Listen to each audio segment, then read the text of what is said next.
మోహన్ ఆయన్ని 30 లక్షల 40 లక్షల ఆస్తులు కొన్నాడట. కోట్లు సంపాదించారని ఇప్పటిదాకా వీళ్ళు నిజంగా సాధారణంగా మనకి పేపర్లో అడ్వర్టైజ్మెంట్ కాస్ట్ మీకు తెలుసు. కలర్ దీంతో అయితే కనుక ఎన్ని కోట్ల రూపాయలు వాల్యూ చేస్తుంది, ఫ్రంట్ పేజ్ అయితే అంత, బ్యాక్ పేజ్. ఇవాల్టి వరకు ఈనాడు ఆంధ్రజ్యోతిలో రాసిన ఈ వార్తల కారణంగా అయినటువంటిది అడ్వర్టైజ్మెంట్ అనుకుంటే, దానికైనా ఖర్చుని కనుక లెక్కేస్తే ఇది కూడా రాదు. దీంట్లో కోట్లలో అవుతుంది.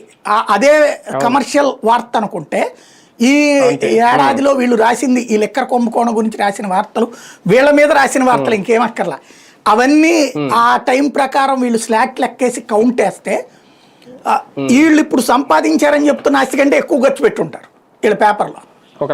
ఒక రకం పేపర్లకు అంత నష్టం అనమాట. అంటే వాళ్ళకి అంత పబ్లిసిటీ ఇచ్చినట్టు రకంగా చెప్పాలంటే.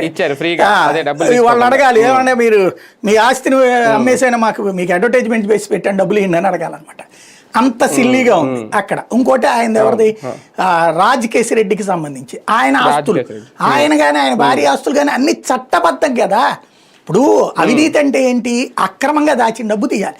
ఇంతకుముందు 30 కోట్లు ఆయన వ్యాపారానికి సంబంధించినటువంటి తీసి ఇయ్యే అన్నారు. అది తాత ముత్తాతల నాటి నుంచి ఆస్తి అనేది లెక్కలతో సహా చెప్పుకొచ్చాడు అతను, ఎవరు కేసిరెడ్డి.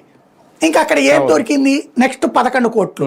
పోనీ అదే కేసీఆర్ గనక బీజేపీ వాళ్ళు